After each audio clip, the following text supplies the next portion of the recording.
오늘의 말씀은 신명기 17장 1절부터 20절까지 말씀입니다. 흠이나 악질이 있는 소와 양은 아무것도 내 하나님 여호와께 드리지 말지니 이는 내 하나님 여호와께 가증한 것이 됨이니라. 내 하나님 여호와께서 내게 주시는 어느 성중에서든지 너희 가운데에 어떤 남자나 여자가 내 하나님 여호와의 목전에 악을 행하여 그 언약을 어기고 가서 다른 신들을 섬겨 그것에게 절하며 내가 명령하지 아니한 1월 성신에게 절한다 하자. 그것이 내게 알려짐으로 내가 듣거든 자세히 조사해 볼지니 만일 그 일과 말이 확실하여 이스라엘 중에 이런 가증한 일을 행함이 있으면 너는 그 악을 행한 남자나 여자를 내 성문으로 끌어내고 그 남자나 여자를 돌로 쳐 죽이되 죽일 자를 2사람이나 3사람의 증언으로 죽일 것이요 한 사람의 증언으로는 죽이지 말 것이며 이런 자를 죽이기 위하여는 증인이 먼저 그에게 손을 댄 후에 뭇 백성이 손을 댈지니라. 너는 이와 같이 하여 너희 중에서 악을 제할지니라. 내 성중에서 서로 피를 흘렸거나 다투었거나 구타하였거나 서로 간에 고소하여 내가 판결하기 어려운 일이 생기거든 너는 일어나 내 하나님 여호와께서 택하실 곳으로 올라가서 레위 사람 제사장과 당시 재판장에게 나아가서 물으라. 그리하면 그들이 어떻게 판결할지를 내게 가르치리니 여호와께서 택하신 곳에서 그들이 내게 보이는 판결의 뜻대로 내가 행하되 그들이 내게 가르치는 대로 삼가 행할 것이니 곧 그들이 내게 가르치는 율법의 뜻대로 그들이 내게 말하는 판결대로 행할 것이요 그들이 내게 보이는 판결을 어겨 좌로나 우로나 치우치지 말 것이니라. 사람이 만일 무법하게 행하고 내 하나님 여호와 앞에 서서 섬기는 제사장이나 재판장에게 듣지 아니하거든 그 사람을 죽여 이스라엘 중에서 악을 제하여 버리라. 그리하면 온 백성이 듣고 두려워하여 다시는 무법하게 행하지 아니하리라.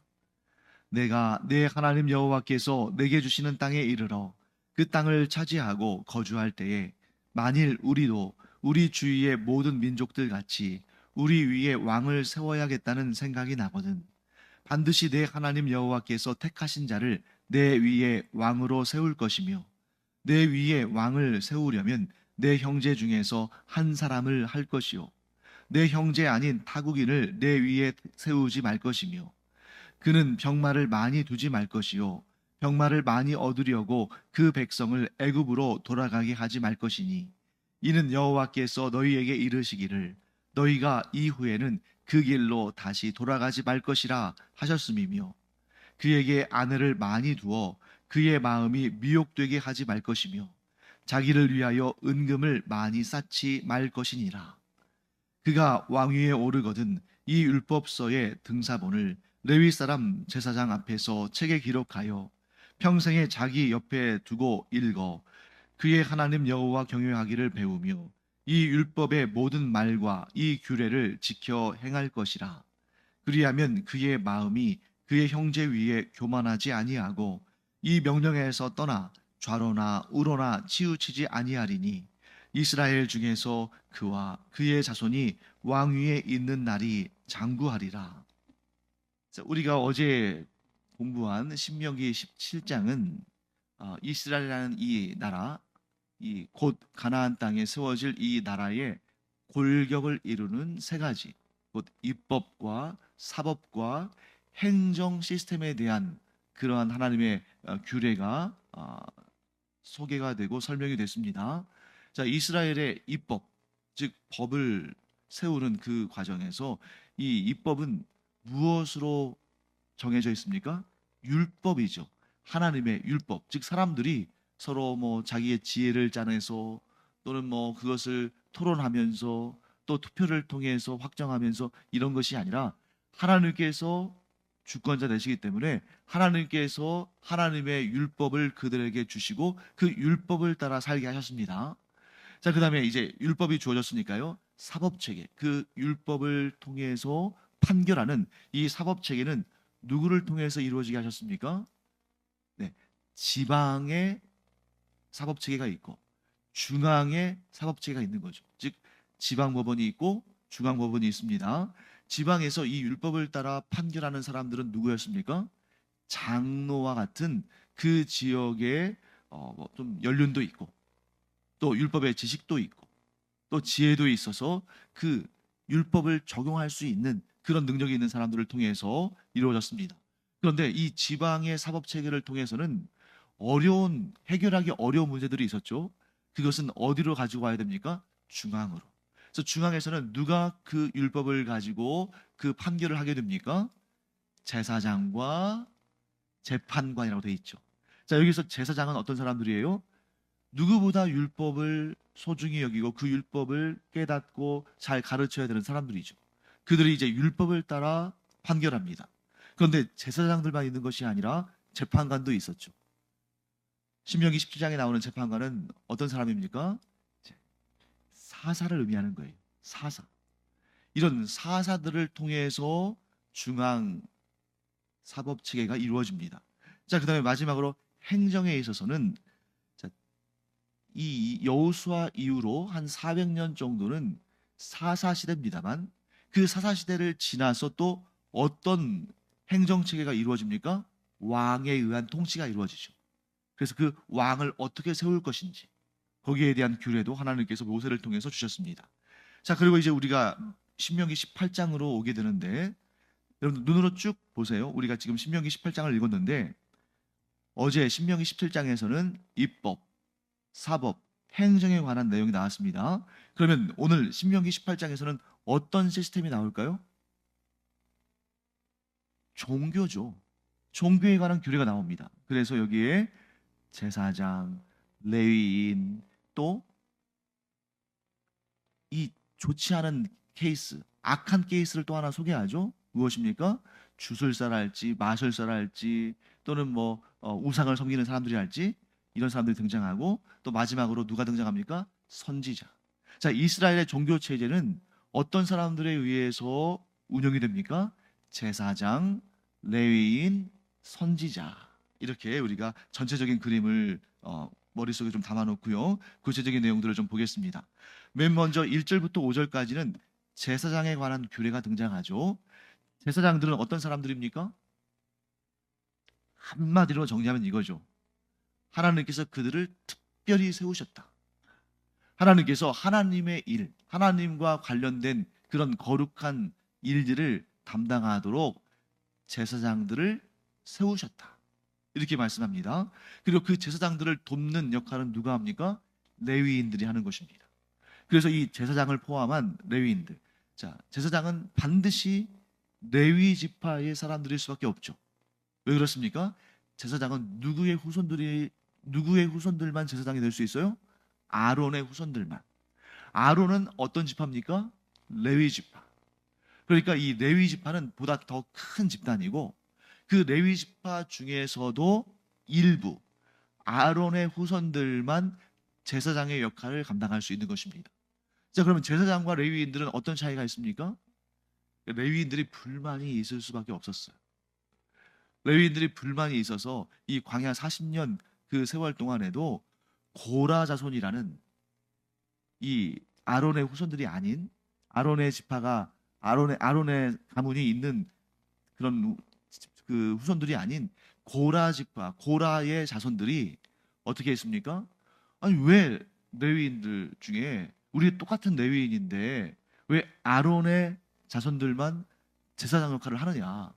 우리도 충분히 그런 역할을 할 수 있지 않느냐? 하고 좀 반발했다가 그들 중에 일부가 하나님의 심판을 받아서 죽게 되는 그런 안타까운 일이 민수기에 기록이 되어 있습니다. 그런데 레위 지파는 보다 큰 영역에서 좀 어떻게 보면 힘이 많이 들어가는 그런 역할을 했어요. 예를 들면 이제 성전이 세워진 다음에는 뭐 그렇게까지는 아니었습니다만 성막 시대에는 그 성막을 들고 막 이동하고 막 해야 하잖아요. 그런 것들을 좀 레위 지파가 하고 제사장들은 어떤 일을 했냐면 제사와 관련되어 있는 아주 중요한 직책들. 뭐 예를 들면 지성소의 앞에서 하나님께 향을 피워드리는 일. 또 매 안식일마다 진설병을 가지고 들어가서 일주일 단위로 새 것을 올리고 옛 것을 내려오고 그것을 먹는 일. 그리고 매일매일 그 성막 안에 불을 밝히는 일. 거기에 이제 이런 촛대가 있잖아요. 그 촛대에다 불을 밝히는 일. 그리고 하나님께 이스라엘 백성들이 제사를 드릴 때에 그 제물을 제단에서 태워 드리는 일. 이런 어떻게 보면 굉장히 좀 중요해 보이고 그러면서 상대적으로는 덜 힘든 이런 일들을 제사장들이 감당하고 반면에 레위인들은 좀 힘든 일, 좀 무거운 일, 또 피곤한 일 이런 일들을 감당했기 때문에 그들 가운데 조금 불만이 있을 수 있었지만 그 불만은 사실 가져서는 안 되는 불만입니다. 왜 그렇습니까? 하나님께서 내가 제사장들과 레위인들의 기업이다. 그래서 그들은 땅을 기업으로 받지 않았지만 이스라엘 백성들이 하나님께 드린 예물의 일부를 그들의 기업으로 받는 것입니다. 그래서 하나님께서 내가 그들의 기업이 되었다 하고 말씀하실 때에는 이스라엘 백성들이 하나님께 드리는 그런 재물, 예물들 가운데 일부를 하나님께서 그들의 생활을 공급하시기 위해서 그들에게 주셨다. 이렇게 정리를 할 수 있습니다. 그래서 여기서 우리가 주의할 것은 뭐냐면 이스라엘 백성들은 이런 마음을 가지면 안 됐습니다.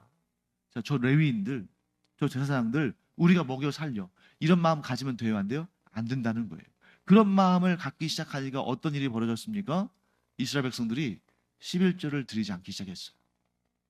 왜냐하면 우리가 힘써 일해서 얻은 소유물을 가지고 그 11조를 가지고 하나님께 드렸는데 그것을 저 레위인들이 사용하고 또 제사장들이 사용하고 그들 볼 때에는 사람들이 다 자기의 관점에서 자기의 입장에서 생각하는 그런 이기적인 본성이 있기 때문에 그들 보기에는 어떻게 보이는 거예요?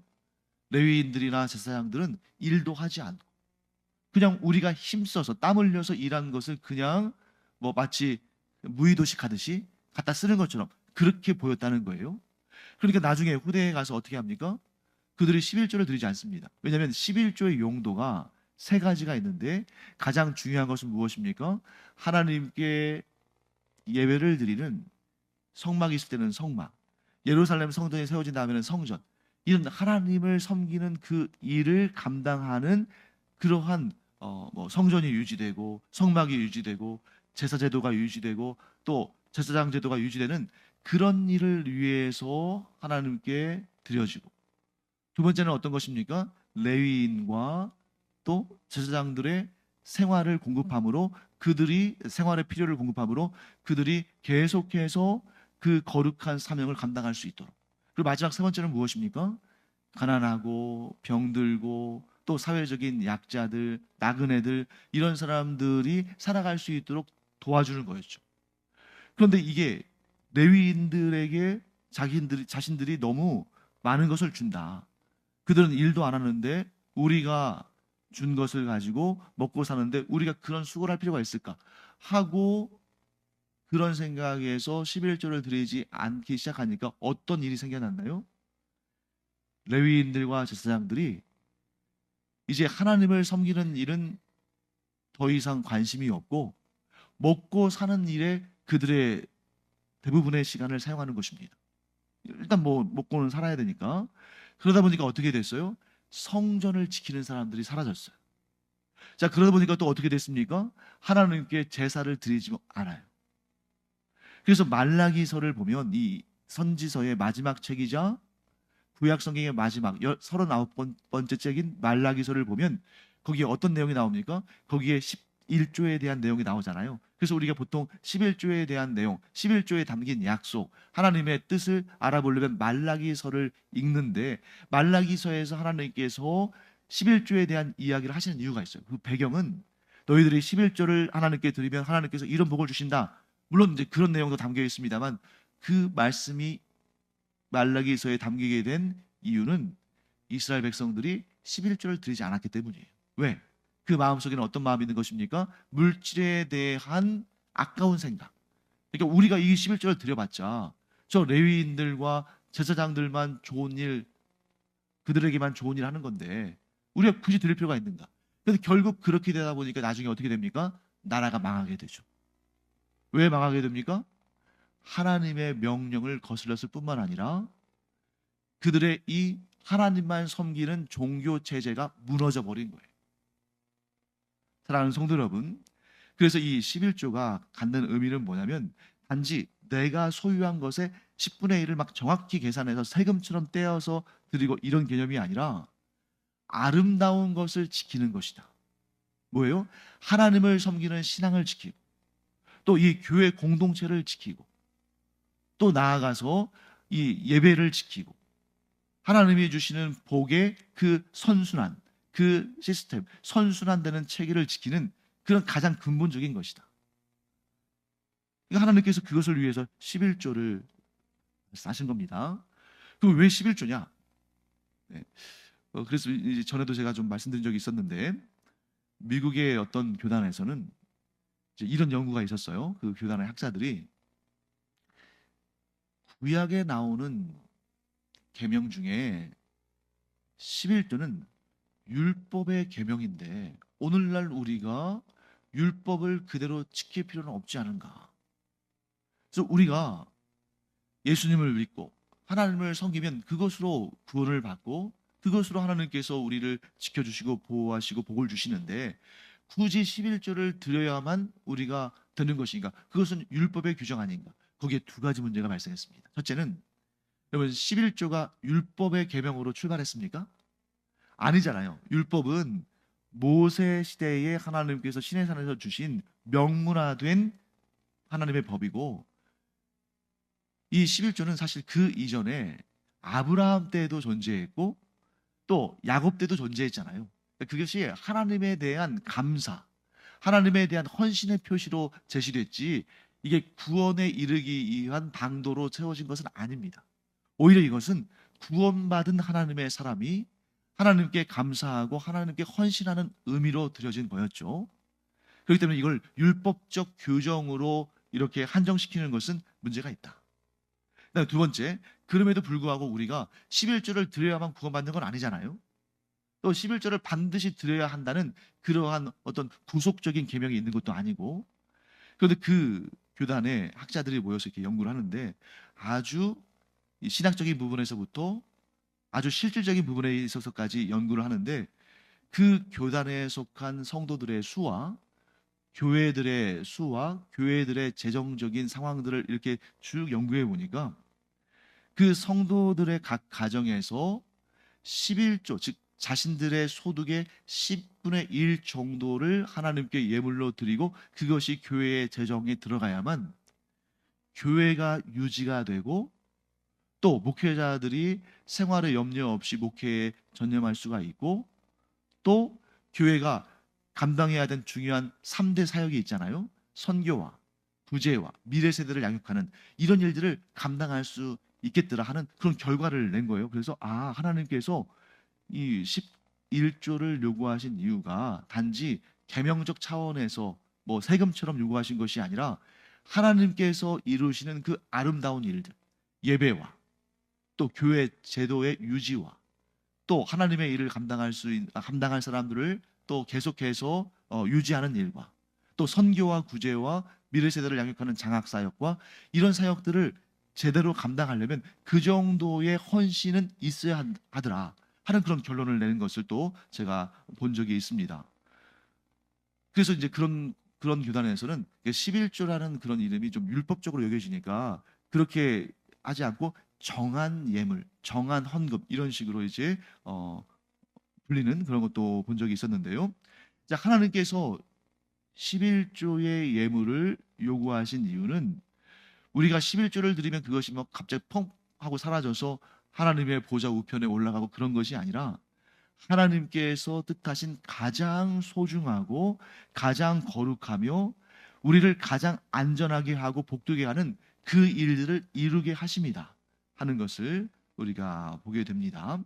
자, 그 다음에 이제 가증한 풍습들, 하나님께서 허락하지 않으신 악한 종교적인 내용들에 대해서 9절부터 14절까지 말씀하시죠. 자, 거기에서 9절에 이렇게 말씀하십니다. 내 하나님 여호와께서 내게 주시는 땅에 들어가거든 너는 그 민족들의 가증한 행위를 본받지 말 것이니. 자, 상대적으로 40년 동안의 광야 생활은 이 측면에 있어서는 상대적으로 안전했습니다. 어떤 측면에서요? 우상 숭배의 유혹을 받지 않는 측면에서, 자, 이스라엘 백성들은 출애굽할 때에 우상 숭배의 어떠한 그 위험성이 있었을까요, 없었을까요? 있었죠. 그러니까 그들이 금송아지를 만들지 않았습니까? 근데 그 금송아지를 만든 것은 출애굽 1년 차, 아주 초창기에 만든 거예요. 그러면 그들이 가나안 백성들에게 우상 숭배의 어떠한 그런 유혹을 받거나 한 것도 아닌데 어떻게 그 광야에서 금송아지를 만들었을까요?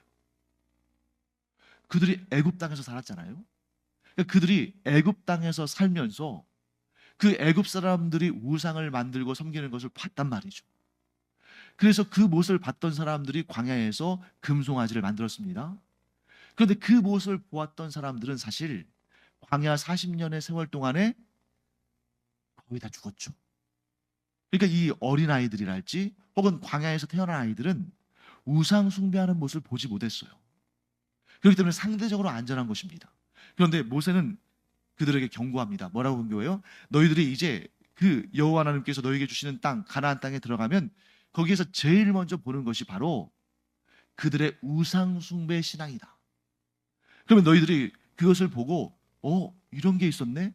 하고 호기심도 있고 이 우리가 40년 동안 광야에 살 때는 정말 척박한 광야밖에 구경을 못 했는데 이 가나안 땅에 들어와 보니까 신선한 채소도 있고 맛있는 과일도 있고 뭐 보리와 밀도 재배를 하고 그런 풍성한 소출이 있잖아요. 이러한 풍성한 소출이 가나안 사람들이 우상을 섬기기 때문에 우상들이 준 것이구나 하고 그들이 유혹을 받아서 우상을 섬길 그러한 가능성이 얼마나 커지는가 하는 것을 하나님께서 모세를 통해서 알려주신 것입니다. 심지어 그 우상 숭배 중에는 어떤 가증한 일도 있냐면 10절 말씀 볼까요? 그의 아들이나 딸을 불 가운데로 지나게 하는 자라. 자, 어떻게 한다고요? 자신의 자녀를 불에 태워서 우상신에게 바친다는 거예요. 자, 구체적으로 이러한 요구를 하는 우상신은 이름이 뭡니까? 몰렉신이에요. 이 몰렉신은 암몬의 신입니다. 이 몰렉신을 섬기는 자들이 이스라엘 백성들 가운데 생겨났을까요? 생겨나지 않았을까요? 생겨났다는 거예요. 그래서 어디에서? 흰놈의 골짜기 혹은 흰놈의 아들들의 골짜기라고 불리는 예루살렘의 남서쪽에 있는 골짜기에 그 대량 유아의 유골들이 발견이 되죠. 거기에서 이 몰렉신을 섬겼다는 것을 고고학적으로 발견하게 된 것입니다. 자, 이런 것을 용납하지 말라 하고 하나님께서 말씀하시는 것이죠. 그 다음에 이제 마지막으로 15절부터 22절까지는 선지자에 대한 내용이 나옵니다. 여러분, 제사장과 선지자의 차이를 아셔요? 둘의 공통점은 뭡니까? 하나님의 말씀을 전하는 자들이죠. 하나님을 섬기는 자들입니다. 그 차이가 뭐냐? 쉽게 이렇게 보시면 돼요. 15절 말씀에 내 하나님 여호와께서 너희 가운데에 내 형제 중에서 너를 위하여 그 다음에 뭐라고 되어 있습니까? 나와 같은 선지자 하나를 일으키시리. 자, 여러분, 여기서 나 누굽니까? 모세죠. 지금 모세가 말하고 있으니까 모세는 굳이 따지면 선지자에 속하고 아론은 제사장에게 속하는 거예요. 그래서 이 제사장은 아론의 자손들, 곧 혈통을 따라 이어지는 겁니다. 그러면 여러분 생각해 보세요. 제사장은 혈통을 따라 이어주고 선지자는 하나님께서 부르시는 자입니다. 어느 쪽에 가짜가 많을까요? 둘 다 가짜가 있을 수 있겠죠. 근데 어느 쪽이 많겠어요? 선지자가 많겠죠. 왜? 제사장은 계보가 있잖아요. 계보가 있기 때문에 제사장들은 자신들의 계보에 속한 자인지 아닌지를 볼 수가 있어요. 그런데 만일 어떤 사람이 자신은 제사장의 계보, 즉 아론의 후손이 아닌데 제사장처럼 행세할 수 있습니까? 없습니까? 있죠. 거짓말할 수 있잖아요. 속일 수 있잖아요. 그런데 그런 사람은 금방 발각이 될 겁니다. 왜요? 제사장들은 48개의 성읍에서 살도록 하나님께서 48개의 성읍을 주셨어요. 그런데 어떤 제사장이 그 성읍을 떠나 있다면 왜 떠났겠습니까? 뭐 문제가 있는 거죠. 나중에 이스라엘 백성들이 하나님께 제사를 드리지 않고 11조를 드리지 않고 예물을 드리지 않으니까 그렇게 제사장 역할을 하는 사람들이 먹고 살기 위해서 여기저기 흩어진 그런 문제가 있거나, 아니면 사기를 치려고 하는데 발각될까 봐서 다른 지역을 가는 거겠죠. 왜? 48개 성읍에는 제사장들, 레위인들이 살고 있는데 그 레위인들 중에서 딱 보면 알 거 아니에요? 저 사람 처음 보는 사람인데? 거짓이 들통난다는 것입니다. 반면에 선지자는 어떤 특정한 성읍, 48개 성읍과 같이 특정한 성읍에 사는 것이 아니라 어디서든지 살 수 있어요. 자, 그리고 하나님의 부르심을 받고 선지자의 역할을 하는 것인데, 내가 하나님의 부르심을 받았다라고 말했을 때 그거를 누가 알겠어요? 하나님과 그 사람만 알겠죠. 그러니까 얼마든지 거짓 선지자들이 나타날 수 있고, 그래서 여러분들이 구약 성경을 보시면 거짓 선지자들이 많이 나오잖아요. 그럼 거짓 선지자를 어떻게 구별할 수 있는가? 자, 하나님께서 그 구별법을 말씀하시죠. 우리 22절 말씀 함께 보겠습니다. 만일 선지자가 있어 여호와의 이름으로 말한 일에 증언도 없고 성취함도 없으면 이는 여호와께서 말씀하신 것이 아니요 그 선지자가 제 마음대로 한 말이니 너는 그를 두려워하지 말지니라. 네. 놀라운 사실은 거짓 선지자가 있다고 해도 사람들이 함부로 죽이지는 못했습니다. 왜 그럴까요? 혹시라도 진짜 선지자일 수 있으니까. 그런데 후대에 가서 사람들의 마음이 강팍해지고 그들이 우상을 섬기고 거짓 선지자들에게 미혹되면서 어떤 일이 발생했냐면, 오히려 거짓 선지자들은 죽이지 않고 누구를 죽여요? 참 선지자를 죽이는 그런 안타까운 일들이 발생하는 것을 보게 되는 거죠. 그때 하나님께서 거짓 선지자냐 참 선지자냐 이것을 구분할 수 있는 그런 방법을 주셨는데, 22절에 증언도 없고 성취함도 없으면, 자 여러분, 증언도 없고 성취함도 없다, 무슨 말일까요? 증언, 증거도 없어요. 성취함, 결과도 없어요. 이 선지자가 뭔가 여호와의 이름으로 말을 했을 거 아닙니까? 그런데 그 말한 대로 가지 않아요. 또 그 말한 대로 열매가 맺혀지지 않아요. 대표적인 경우가 남유다 왕국이 멸망할 때죠. 거짓 선지자들은 전부 뭐라고 말했습니까? 이스라엘, 남유다 왕국, 우리 유다 왕국 안전하다. 하나님께서 지켜주신다. 우리에게 승리하게 하신다. 그런데 그때 예레미야 참 선지자, 유일한 참 선지자 예레미야는 뭐라고 말합니까? 우리는 망할 것이다. 그러므로 바벨론에게 그냥 항복해라. 우리가 아무리 버티고 아무리 항전해도 질 수밖에 없다. 왜? 하나님께서 우리를 그들에게 넘기셨기 때문이다.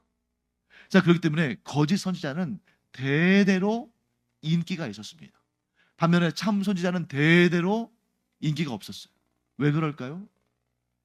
이스라엘의 역사를 여러분 보세요. 그러면 구약 성경의 그 후반부에 다 선지서가 이렇게 있잖아요. 선지서는 주로 어떤 때에 어떤 시기에 쓰여졌을까요? 위기의 시대. 이스라엘이 영적으로 타락하고, 그래서 하나님께서 그들에게 징벌을 내리시는 그런 위기의 시대에 하나님께서 주로 선지자들을 부르십니다. 그래서 그들로 하여금 돌이키게 하시고 회개하게 하시고 그런 일을 하시는데, 그런데 그때마다 거짓 선지자들은 복을 말하고 형통을 말하고 안전을 말하죠. 반면에 참 선지자들은 어떻게 했습니까? 그들에게 하나님의 심판을 말하고 징계를 말합니다. 심지어 나라의 멸망을 말합니다. 그래서 여러분, 오늘날도 우리가 어떤 하나님의 사람이, 목회자든 선교사든 하나님의 사람이 진짜인지 가짜인지를 구별하는 방법이 있어요. 자, 오늘 이 말씀 그대로입니다. 자, 거기 보실까요? 20절 말씀 볼까요? 만약 어떤 선지자가 내가 전하라고 명령하지 아니한 말을 제 마음대로 내 이름으로 전하든지 다른 신들의 이름으로 말하면, 여기 답이 나왔어요. 자, 첫 번째, 하나님의 말씀 그대로 전하지 않고 그냥 자기 마음대로 하나님 말씀에 그 기반을 두지 않고 그 말씀을 철저하게 깨닫고 연구해서 그 말씀대로 전하려는 그런 마음이 아니라 그냥 자기 하고 싶은 말대로, 그냥 자기 생각대로 전하는 것은 가짜다. 또 한 가지, 다른 신들의 이름으로 말하면, 여러분 오늘날 우리 교회 공동체에서 아무리 자기가 하나님 말씀대로 전하지 않고 자기 마음대로 전한다 할지라도 다른 신들의 이름으로 전하는 사람이 있습니까? 있죠. 어떤 사람들이에요? 이런 사람들이 교주인 거예요. 이단 사이비 교주들이 자신들은 하나님의 이름으로 전한다고 하지만 결국은 자기 이름을 전하는 거잖아요. 이런 이단 사이비 교주. 두 가지입니다. 하나님의 말씀을 그대로 전하지 않거나 혹은 이단 사이비가 되어서 자기 스스로가 하나님이 되거나, 이런 경우는 우리가 철저하게 배격하고 절대로 그들을 따르면 안 된다 하는 것을 이 본문의 말씀을 통해 보게 됩니다. 사랑하는 성도 여러분, 오늘은 우리가 이제 제사장 또 뭐 선지자 이렇게 이 공동체의 대표가 되는 하나님의 일꾼들에 대해서 말씀을 나눴습니다만, 이 똑같은 내용이 우리 모든 성도들에게도 적용이 됩니다. 우리가 하나님 말씀 그 자체, 하나님 말씀 그대로를 깨닫고 그 말씀대로 살려고 우리의 평생에 힘써야 되고, 또 하나는 우리가 하나님 말씀을 잘 깨달아 알므로 말미암아 분별력이 있어서 이렇게 자기 자신을 하나님으로, 자기 자신을 선지자로, 자기 자신을 하나님의 말씀 그대로를 대언하는 척하는 그런 사기꾼이면서도 진짜인 것처럼 그렇게 위조하는 그런 사람들, 그런 가짜 선지자, 그런 가짜 하나님을 따라서는 안 된다. 그러면 이런 분별력을 가지려면 어떻게 해야 됩니까? 딱 한 가지밖에 없죠. 내가 더욱더 열심히 하나님의 말씀을 읽고 듣고 배우고 깨닫고 그 말씀을 따라 세상을 분별하는 분별력을 가져야 된다. 이것이 바로 지혜다. 사랑하는 성도 여러분, 우리 가운데 이런 말씀을 통한, 하나님의 말씀을 통한 지혜가 있어서 선과 악을 선명하게 분별하는 그런 지혜로운 우리가 되기를 간절히 축원합니다. 기도하겠습니다. 하나님, 주님 오실 때가 가까울수록 더욱더 가짜와 시험과 미혹과 거짓 진리와 이단과 사이비가 횡행하는 것을 보게 됩니다. 그럴수록 저희가 더욱더 하나님 말씀을 잘 깨달아서 그 말씀을 읽고 배우고 묵상하고 익히고 그리고 삶에 적용함으로 말미암아 우리가 하나님 말씀으로 세상을 분별할 수 있는 진정한 분별력을 가진 하나님의 사람들 되게 하여 주시옵소서. 감사드리며 이 모든 말씀을 살아계신 우리의 주님 예수님의 이름으로 축복하며 기도합니다. 아멘.